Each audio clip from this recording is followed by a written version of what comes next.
Hello दोस्तों, आज मैं आपके लिए लेकर आई हूँ द सीक्रेट बुक के चैप्टर नंबर 3 का पार्ट 2। अगर आपने इससे पहले के वीडियोस नहीं देखे हैं तो द सीक्रेट की प्लेलिस्ट पे जाके ज़रूर देखें। यह ब्रह्मांड भावनाओं से संचालित है। अगर आप सिर्फ बौद्धिक दृष्टि से किसी चीज़ में यकीन करते हैं लेकिन आपके मन में उसके अनुरूप भावना नहीं है, तो हो सकता है कि आपके आग्रह में इतनी शक्ति न हो कि आप अपनी मनचाही चीज़ को अपने जीवन में साकार कर सकें।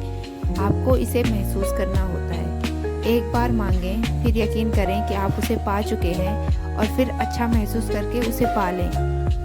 जब आप अच्छा महसूस करते हैं तो आप पाने की फ्रीक्वेंसी पर हैं। आप सारी अच्छी चीज़ों को अपनी ओर लाने की फ्रीक्वेंसी पर हैं और आपको मांगी हुई चीज़ मिल जाएगी। जाहिर है, आप सिर्फ वही चीज़ मांगेंगे जिसके मिलने पर आपको अच्छा महसूस हो, है ना? इसलिए अगर आप खुद को अच्छा महसूस करने की फ्रीक्वेंसी पर ले आते हैं तो आप उसे पा लेंगे। खुद को उस फ्रीक्वेंसी तक पहुंचाने का एक तेज तरीका यह कहना है, मैं इसे अभी पा रहा हूँ। मुझे अपने जीवन में तमाम अच्छी चीज़ें इसी समय मिल रही है। मैं इसी समय पा रहा हूँ। और मिलने की भावना को सचमुच महसूस करें। इस तरह महसूस करें जैसे आपने उस चीज़ को वाकई पा लिया हो। मेरी एक प्रिय मित्र मार्सी में ज़बरदस्त कल्पनाशीलता है। वह हर चीज़ महसूस करती है। वह महसूस करती है कि मनचाही चीज़, मांगी हुई चीज़ मिलने पर उसे कैसा महसूस होगा। वह हर चीज़ को सचमुच महसूस करती है। वह इस मामले में नहीं उलझती है कि वह चीज़ उसे कैसे, कब या कहाँ मिलेगी।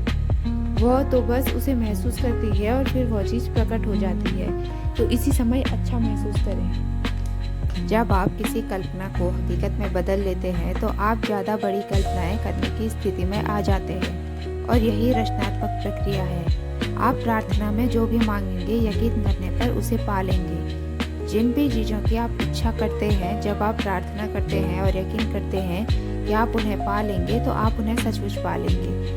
आकर्षण का नियम, इसका अध्ययन और अभ्यास बस यह अनुमान लगाना है कि इसी समय अपने मनचाही चीज़ को पाने की भावनाएं उत्पन्न करने का सबसे अच्छा तरीका कौन सा है।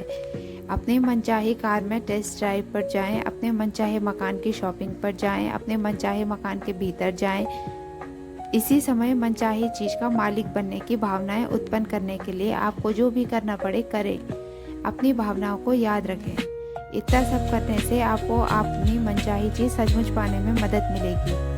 जब आप ऐसा महसूस करते हैं जैसे मनचाही चीज़ आपको मिल चुकी है और यह भावना इतनी सच्ची होती है जैसे वो आपके पास मौजूद हो, तो इसका मतलब है कि आपको यकीन हो गया है कि आप उसे पा चुके हैं और फिर आप उसे पा लेंगे। हो सकता है कि आप जागने पर उस चीज़ को मौजूद देखें, यह सचमुच साकार हो चुकी है, या फिर आपको अचानक कोई काम करने की प्रेरणा मिल जाए। आपको निश्चित रूप से यह नहीं कहना चाहिए, देखिए मैं इस तरह से कर सकता हूँ लेकिन यह मुझे पसंद नहीं है। अगर स्थिति यह है तो आप सही रास्ते पर नहीं हैं।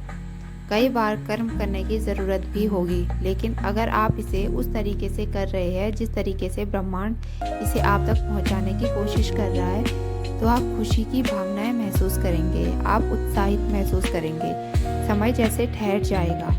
आप उस काम को बिना थके दिन भर कर सकते हैं। कर्म का मतलब कई लोगों के लिए काम हो सकता है, लेकिन प्रेरित कर्म काम जैसा बिल्कुल नहीं होगा। प्रेरित कर्म और काम के बीच फर्क यह है, प्रेरित कर्म वह है जब आप पाने के लिए काम कर रहे हैं। अगर आप उस चीज़ को साकार करवाने के लिए काम कर रहे हैं तो आप पीछे फिसल गए हैं। प्रेरित कर्म प्रयास रहित होता है और इससे अद्भुत महसूस होता है क्योंकि आप पाने की फ्रीक्वेंसी पर होते हैं। कल्पना करें कि जिंदगी तेजी से बहती नदी है। किसी चीज़ को साकार करवाने के लिए काम करते समय ऐसा महसूस होगा जैसे आप नदी के बहाव के खिलाफ तैर रहे हैं। यह मुश्किल होगा और संघर्ष जैसा लगेगा। दूसरी तरफ ब्रह्मांड से पाने के लिए कर्म करते समय आपको ऐसा महसूस करना होगा जैसे आप नदी के बहाव के साथ बह रहे हैं। यह प्रयास रहित महसूस होगा। यह प्रेरित कर्म है और ब्रह्मांड तथा जिंदगी के बहाव के साथ तैरने की भावना है। कई बार तो किसी चीज़ को पाने तक आपको पता भी नहीं चलेगा कि आपने कर्म किया था, क्योंकि कर्म करते समय आपको बहुत अच्छा महसूस हो रहा था। तब आप पलटकर देखेंगे और इस बात पर हैरान होंगे कि किस तरह ब्रह्मांड आपको वहाँ तक ले गया जहाँ आप जाना चाहते थे और उस चीज़ को आपके पास ले आया जिसे आप पाना चाहते थे। ब्रह्मांड तीव्र गति को पसंद करता है। विलंब न करें। दोबारा न सोचें, शंका न करें। जब अवसर मौजूद हो तब आवेग मौजूद हो, जब अंदर के सहज बोध की प्रेरणा का इशारा हो तो तत्काल कर्म कर दें। यह आपका काम है और आपको बस इतना ही करना है। अपनी सहज भावनाओं पर भरोसा करें। यह ब्रह्मांड का इशारा है जो आपको प्रेरित कर रहा है। यह ब्रह्मांड का इशारा है जो पाने की फ्रीक्वेंसी पर आपके साथ संप्रेषित कर रहा है। अगर आपके मन में सहज भावना है तो उसका अनुसरण करें। आप पाएंगे कि ब्रह्मांड चुंबक की तरह आपको मांगी हुई चीज की ओर ले जा रहा है। आप अपनी ज़रूरत की हर चीज़ को आकर्षित कर लेंगे। अगर आपको पैसे की ज़रूरत है तो आप उसे आकर्षित करेंगे। अगर आपको दोस्तों की ज़रूरत है तो आप उन्हें आकर्षित करेंगे। अगर आपको किसी खास पुस्तक की ज़रूरत है तो आप उसे आकर्षित करेंगे। बहरहाल आपको इस तरफ ध्यान देना होगा कि आप किसे आकर्षित करना चाहते हैं, क्योंकि जब आप अपनी मनचाही चीज़ की तस्वीरें अपने दिमाग में रखते हैं तो आप उन चीज़ों के प्रति और वे आपकी ओर आकर्षित होंगी। वे चीज़ें सचमुच आपके माध्यम से साकार हो जाती है और वास्तविकता में बदल जाती है, और ऐसा आकर्षण के नियम के कारण होता है। याद रखें कि आप एक चुंबक हैं और हर चीज़ को अपनी ओर आकर्षित करते हैं। जब आप स्पष्टता से सोच लेते हैं कि आप क्या चाहते हैं तो आप उन चीज़ों को अपनी ओर खींचने वाले चुंबक बन जाते हैं। आप जिन चीज़ों को चाहते हैं वे आपकी ओर चुंबकीय आकर्षण से खींची चली आएंगी। आप जितना ज़्यादा अभ्यास करेंगे और आकर्षण के नियम को अपनी ओर जितनी ज़्यादा खींचे लाएंगे देखेंगे, आप उतने ही ज़्यादा बड़े चुंबक बन जाएंगे, क्योंकि अब आपने आस्था, विश्वास और ज्ञान की शक्ति का प्रयोग किया है। आप शून्य से शुरू कर सकते हैं, क्योंकि शून्य से बिना राह वाली जगह पर एक राह बना दी जाएगी। आपको सिर्फ मनचाही चीज़ों की साकार कल्पना करने की क्षमता की ज़रूरत है। मानव जाति के इतिहास में आज तक जो भी चीज़ खोजी या बनाई गई है वह एक विचार से शुरू हुई थी। उस एक विचार से एक राह बनी और वह चीज़ अदृश्य से दृश्य में प्रकट हो गई। इस तरह सोचें कि आप रात में कार चला रहे हैं। हेडलाइट्स की रोशनी सिर्फ 100 से 200 फुट आगे तक जाती है। आप कैलिफोर्निया से न्यूयॉर्क तक पूरे रास्ते अंधेरे में कार चला सकते हैं, क्योंकि आपको बस अगले 200 फुट तक ही देखना होता है। ज़िंदगी भी हमारे सामने इसी तरह प्रकट होती है। अगर हम बस इतना भरोसा कर लें कि उसके बाद अगले 200 फुट प्रकट होंगे, तो उसके बाद अगले 200 फुट तो इस तरह आपकी ज़िंदगी प्रकट रहेगी, और यह अंततः आपको मनचाही चीज़ की दिशा में ले जाएगी, क्योंकि आप उसे सचमुच पाना चाहते हैं। ब्रह्मांड पर भरोसा रखें, यकीन रखें, आस्था रखें। मुझे सचमुच जरा भी अंदाजा नहीं था कि मैं रहस्य के ज्ञान को फिल्म के पर्दे पर कैसे उतार पाऊंगी। मैंने बस भविष्य दृष्टि का परिणाम देखा। मैंने अपने मस्तिष्क में परिणाम को स्पष्टता से देखा। मैंने इसे पूरी शक्ति से महसूस किया, और द सीक्रेट को बनाने में हमें जिस चीज़ की ज़रूरत थी वो हर चीज़ हमारे पास आ गई। आस्था से पहला कदम उठाएं। आपको पूरी सीढ़ी देखने की ज़रूरत नहीं है, बस पहला कदम उठा लें। आइए अब हम रचनात्मक प्रक्रिया का इस्तेमाल उन लोगों के लाभ के लिए करते हैं जो यह महसूस करते हैं कि उनका वजन ज़्यादा है और जो अपना वजन कम करना चाहते हैं। पहली बात तो यह जान लें कि अगर आप वजन कम करने पर ध्यान केंद्रित करेंगे तो आपका वजन कम नहीं हो पाएगा, क्योंकि आप हमेशा ही वजन कम करने के विचार को अपनी ओर आकर्षित करेंगे। इसीलिए वजन कम करने के ख्याल को अपने दिमाग से निकाल दें। इसी कारण डाइटिंग सफल नहीं होती है, क्योंकि आप वजन कम करने पर ध्यान केंद्रित करते हैं, इसीलिए आप लगातार वजन कम करने की ओर आकर्षित होते हैं। दूसरी बात यह जानना है कि ज़्यादा वजन की स्थिति इसके बारे में विचार करने के कारण उत्पन्न हुई है। सबसे मूलभूत शब्दावली में अगर किसी का वजन ज़्यादा है तो यह मोटे विचार सोचने से हुआ है, चाहे उस व्यक्ति को इस बात का एहसास हो या ना हो।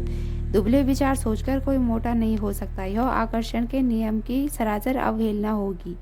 भले ही लोगों को यह बताया गया हो कि उनकी थायराइड ग्रंथि धीमी गति से काम करती है, उनका चयापचय धीमा है या उनका मोटापा आनुवंशिक है, लेकिन ये सभी मोटे विचार सोचने के बहाने हैं। अगर आप इनमें से किसी भी स्थिति को खुद पर लागू करते हैं और इस पर यकीन करते हैं तो आपका अनुभव बन जाएगा और आप ज़्यादा वजन को अपनी ओर आकर्षित करते रहेंगे। 2 बेटियां होने के बाद मेरा वजन बढ़ गया। मैं जानती हूँ ऐसा उन संदेशों को सुनने और पढ़ने के कारण हुआ था जिनके अनुसार एक बच्चा पैदा होने के बाद वजन कम रखना मुश्किल होता है और दूसरे बच्चे के बाद तो और भी ज़्यादा मुश्किल होता है। मैंने मोटे विचारों का आह्वान किया और यह मेरा अनुभव बन गया। मैं सचमुच मोटिया गई और मैंने अपने मोटापे की तरफ जितना ज़्यादा ध्यान दिया उतने ही ज़्यादा मोटापे को मैंने अपनी ओर आकर्षित करने लगी। नाटी होने के बावजूद मेरा वजन 143 पाउंड हो गया, सिर्फ इसलिए क्योंकि मेरे मन में मोटे विचार थे। आम लोगों की तरह मैं भी सोचती थी कि मेरा वजन भोजन के कारण बढ़ा है। इस धारणा से आपको कोई लाभ नहीं होता है और अब मैं इसे कोरी बकवास मानती हूँ। भोजन के कारण वजन नहीं बढ़ता। अगर भोजन आपका वजन बढ़ाता तो ऐसा आपके इस विचार के कारण होता है कि भोजन से वजन बढ़ता है। याद रखें, विचार ही हर चीज का मूल कारण है और बाकी चीजें उन विचारों का परिणाम है। आदर्श विचार सोचेंगे तो वजन भी आदर्श होगा। सभी सीमित करने वाले विचारों को दिमाग से निकाल दें। भोजन आपका वजन तब तक नहीं बढ़ा सकता जब तक आप यह न सोच लें कि यह ऐसा कर सकता है। आदर्श वजन की परिभाषा वह वजन है जो आपको अच्छा महसूस हो। किसी दूसरे की राय महत्वपूर्ण नहीं है। महत्वपूर्ण तो वह आदर्श वजन है जिसमें आप अच्छा महसूस करते हैं। इस बात की बहुत संभावना है कि आप किसी ऐसे दुबले पतले व्यक्ति को जानते होंगे जो घोड़े की तरह ठूस ठूस कर खाने के बाद गर्व से घोषणा करता होगा, मैं जितना चाहे खा सकता हूँ लेकिन मेरा वजन हमेशा आदर्श रहता है। और ब्रह्मांड का चिन्ह कहता है, आपकी इच्छा ही मेरा आदेश है। रचनात्मक प्रक्रिया का प्रयोग करके अपने आदर्श वजन और शरीर को आकर्षित करने के लिए इन कदमों का अनुसरण करें। पहला कदम मांगें। उस वजन के बारे में स्पष्टता से सोचें जो आप पाना चाहते हैं। अपने दिमाग में स्पष्ट तस्वीर रखें कि आदर्श वजन होने के बाद आप कैसे दिखेंगे। अपने आदर्श वजन की तस्वीरें सामने रखें और उसकी ओर अक्सर देखें। अगर आपके पास अपनी खुद की तस्वीर ना हो तो मनचाहे शरीर की दूसरों की तस्वीर अक्सर देखें।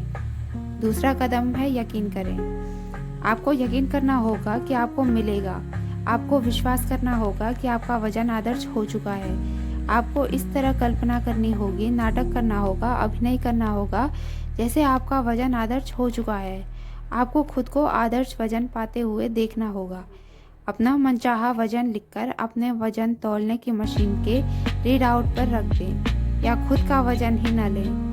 अपने विचारों, शब्दों और कार्यों में जो मांगा है उस बात को न काटें। अपने वर्तमान वजन के हिसाब से कपड़े न खरीदें। आस्था रखें कि उन कपड़ों पर ध्यान केंद्रित करें जिन्हें आप भविष्य में खरीदेंगे। आदर्श वजन को आकर्षित करना ब्रह्मांड के कैटलॉग में से ऑर्डर देने जैसा ही है। आप कैटलॉग में देखते हैं, आदर्श वजन चुनते हैं, अपना ऑर्डर देते हैं और आपका ऑर्डर किया हुआ वजन आप तक पहुंच दिया जाता है। दोस्तों, उम्मीद है आपको ये वीडियो अच्छी लगी होगी। आगे के वीडियोस देखने के लिए चैनल को सब्सक्राइब करें।